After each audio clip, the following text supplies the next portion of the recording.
Hi, my name is Sarah Morand. My pen name is SG Morand, and I have embarked on a journey to read through all 51 volumes of the Harvard Classics collection. Right now, I'm on volume 4, and this one is all about Milton, John Milton, and it includes all of Milton's poems that I know of. It says complete poems, so I'm not sure if it's all of his poems, but it's a good majority of his poems at least. And that includes, of course, Paradise Lost, which is the poem of sorts, epic poem that he's most famous for, as well as Paradise Regained and Samson Agonistes.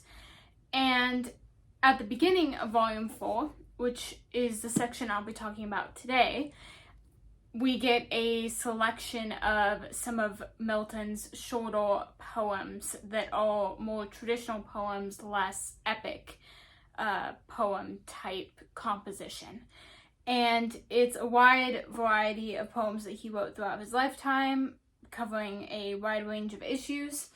One thing that he wrote about often was he wrote poems about certain people. Sometimes he wrote poems specifically for a certain person of influence and affluence.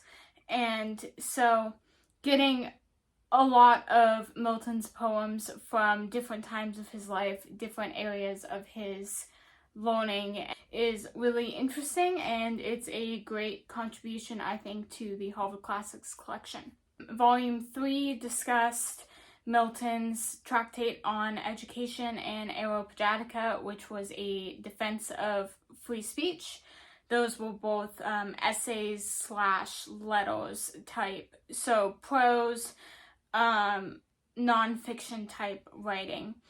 And so those I really enjoyed. I've decided that I really like Milton. I'm not a huge fan. I'm reading ahead in Paradise Lost, and I'm not necessarily a huge fan of Paradise Lost because the words are so complex. It's very well thought out, and he selects each word very purposefully, but that makes for a very difficult reading experience at times. And so the prose of Milton that I got in volume 3, and then the short poems of Milton that I've read this last week or so in volume 4 have been a very nice treat and a good introduction of Milton before diving into the beast that is Paradise Lost. Without further ado, talk a little bit about who Milton was. Milton was born in London on December 9th, 1608. He was the son of John Milton, a prosperous scrivener, and Milton Jr. attended Christ Church, Cambridge, and owned a BA and an MA, but in ministry type schooling, as pastoral type schooling. But because of issues within the church affairs that were going on at that time, Milton decided to avoid joining the clergy after he graduated from school. So instead, he traveled to Italy for intellectual study, kind of a gap year, sort of. He went to Italy and he decided to take on a personal education where he sought out certain things to further his own intellectual study. And he did that for a little while, but then eventually returned to England because there was a civil war that sprung up in England. In 1643, Milton married Mary Powell, and they had 3 daughters before Mary's death. The theme of Milton's prose is liberty, specifically religious, domestic, and civil liberty. And these were the topics that he wrote about most, especially in his nonfiction work, but more subtly in his poems, especially prevalent in poems like Paradise Lost and Paradise Regained and Samson Agonistes, because he was able to flesh that idea out further. When England became a republic, Milton became the Secretary of Foreign Tongues. Milton's intensive studies eventually caused him to go blind. Milton was a master of languages, which is something that I did not know, but I guess I should have suspected because of what he talked about in his tractate on education, where he put a huge emphasis on the learning of languages. But because Milton was so involved in his government at the time and in his own learning and study and writing, he worked himself to the point of exhaustion. And he already had really bad eyesight, but eventually that condition worsened because of the eye strain that was caused by his work, and it eventually caused him to go completely blind. After Charles II was restored to the throne in 1660, Milton was forced into retirement, where he devoted himself to writing Paradise Lost and Paradise Regained. Because he was so involved in the politics of the time, and this idea of Britain, England becoming a republic, when the monarchy actually came back into power, Milton kind of had to go get himself out of the spotlight for a little bit, because he was not on the best of terms with Charles II and the monarchy because of the actions he had taken in the past. And so because of that, he went into retirement, and because of that, we end up with stuff like Paradise Lost and Paradise Regained, which are obviously very important writings and very influential on all modern writings and modern ideas of the fall and things like that. Milton remarried twice, and his relationship with his 3 daughters seemed to have been strained, based on the introduction of the book and writings that were discovered and information that people learned about Milton. It was obvious that he didn't have the best relationship with his family, probably because of the pressure that he put on them to succeed and to excel in life. And he taught his daughters, after he'd gone blind, he taught his daughters to read to him in English, Latin, Greek, Italian, French, Spanish, and Hebrew. However, the daughters did not actually understand a word of what they were reading. They were only repeating for their father's benefit. And so that obviously might have sown some extra tension in that environment. On November 8th, 1674, Milton died, and he was buried in the Church of St. Giles in Cripplegate, London. So Milton was definitely an interesting character, and his writing is powerful and potent and impactful, and his life, the life that he lived, followed that same theme, and he was very involved in his government, in his own intellectual pursuits, so much so that he went blind. And he still continued to push himself and write and compose, and he did a lot of dictating of his works to others so that they could write it down. And he gave us things like Paradise Lost while he was blind and unable to write it himself.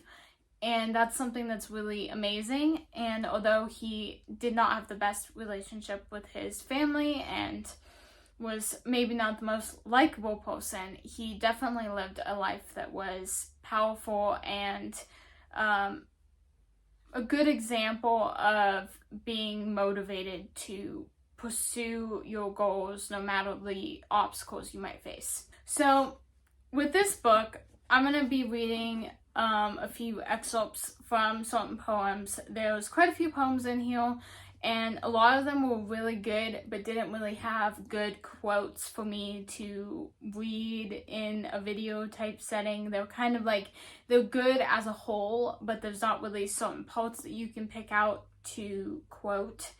And so I'm just going to be pulling a few quotes from the poems that I enjoyed, and I'll be talking about what poem they came from and what year he wrote that poem in. So the first quote I have comes from The Passion, 1630.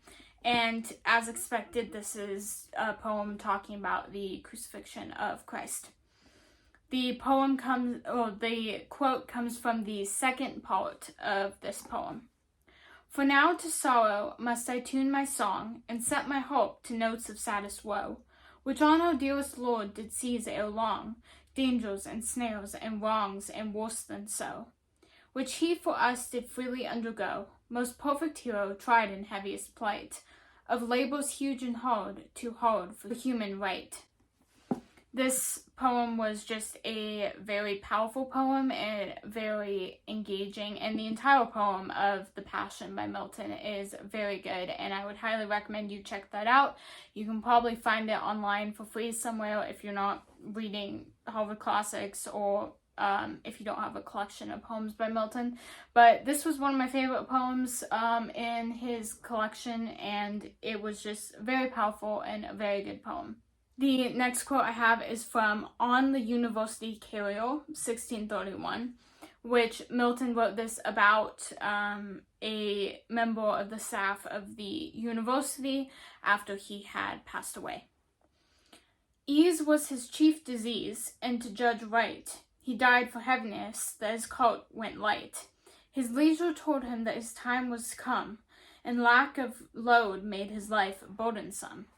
So, not the most flattering poem to have written about you.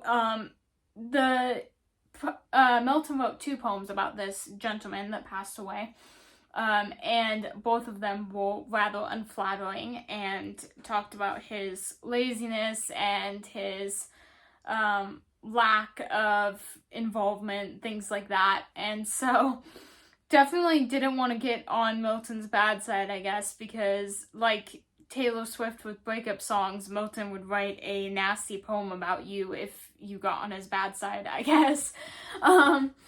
But definitely an interesting poem. I think there's something that can be taken from it, is that this idea that without work, without constant, with too much leisure comes sickness and death. And you want to take some time for leisure, but not too much, and you don't want to let that leisure turn into laziness.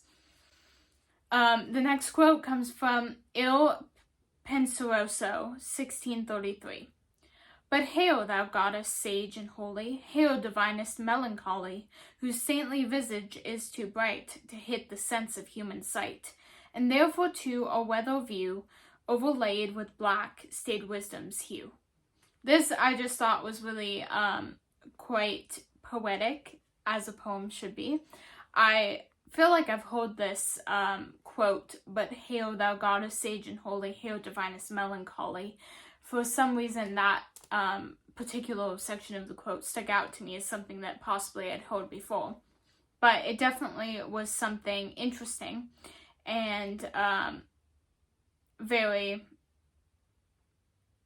unique among Milton's poems and among this poem. And if I'm remembering correctly, Il Penseroso was kind of a story type poem and he wrote a lot of these where he'd follow like this character along this journey, and they'd be a little longer or a little shorter depending on the poem, and there'd be kind of a theme in the journey that this character went on. Another quote from Il Penseroso. But, O sad virgin, that thy power might raise Musaeus from his bower, or bid the soul of Orpheus sing such notes as warbled to the string, drew iron tears down Pluto's cheek, and made hell grant what love did seek. Recently I read the Metamorphosis by Ovid, and it has a bunch of Greek myths in it, and one of my favorites of that grouping of myths was the story of Orpheus and Eurydice.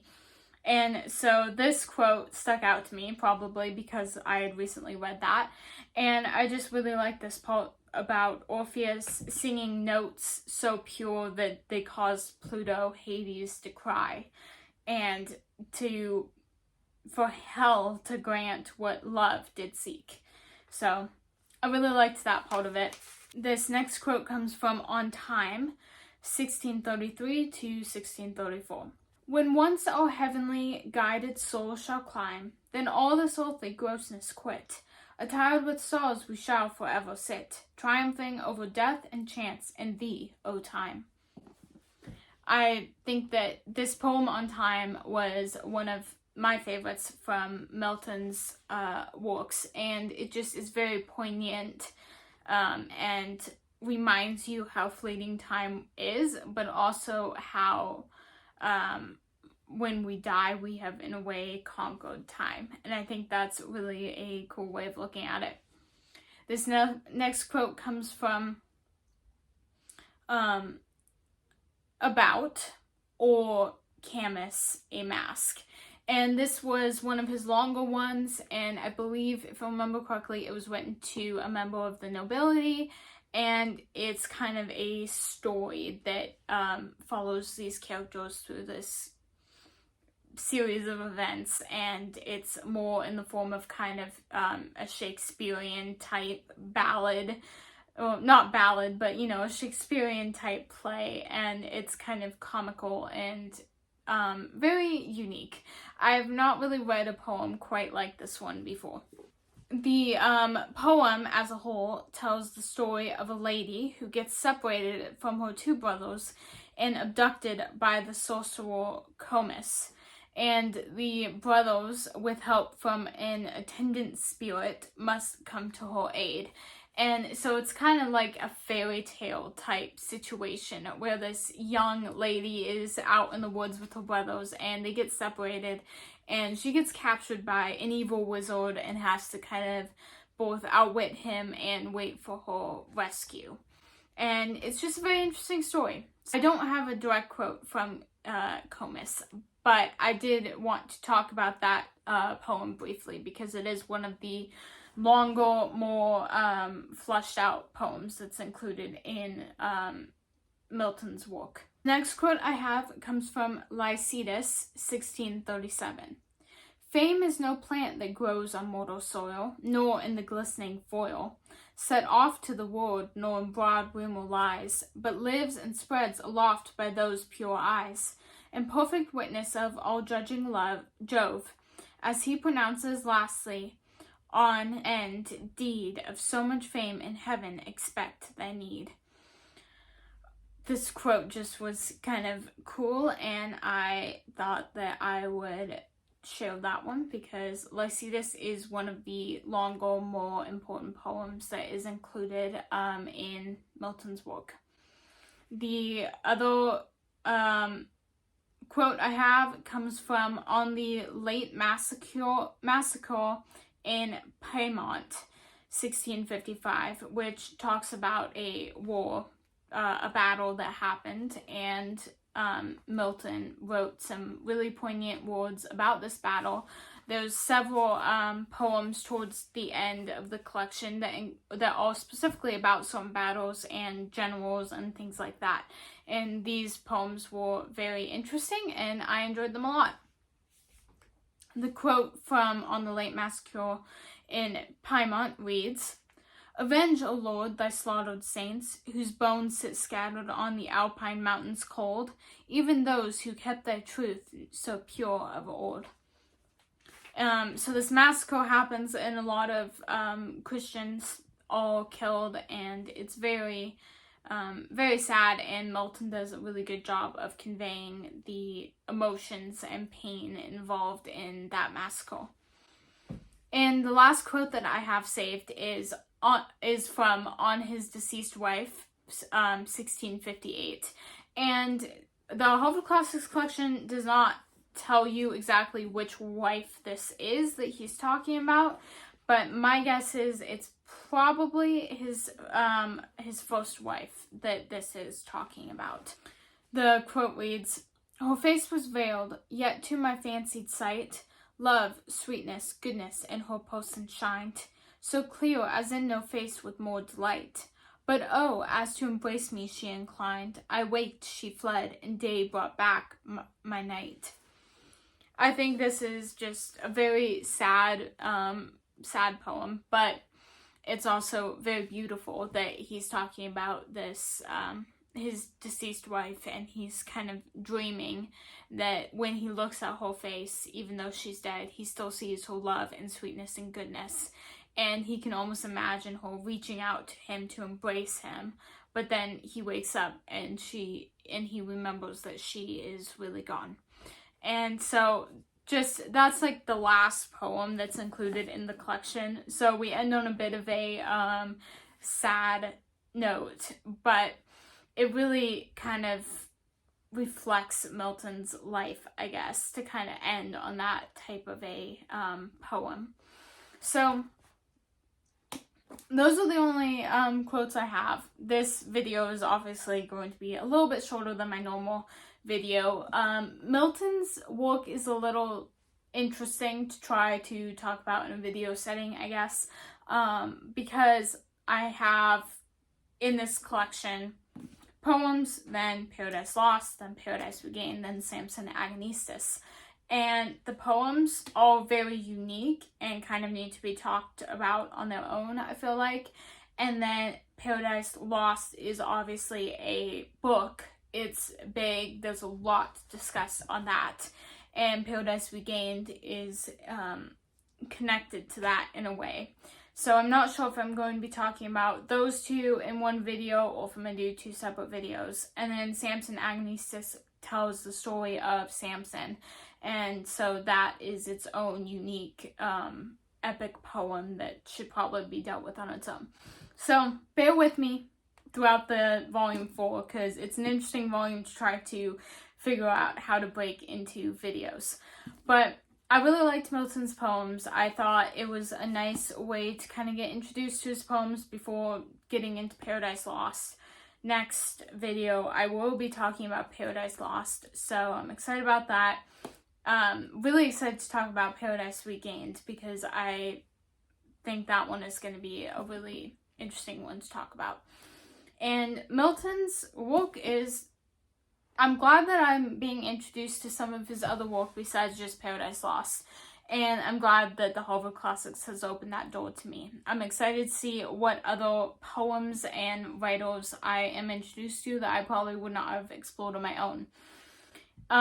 If you have read any of Milton's poems, let me know what you think. Let me know which one is your favorite. If you've read any of Milton's other works, talk about those in the comments too. If you like videos like this, click the like button and subscribe for more content, more of the Harvard Classics. And stay tuned for the next video where I will be talking about Paradise Lost. See you in the next one.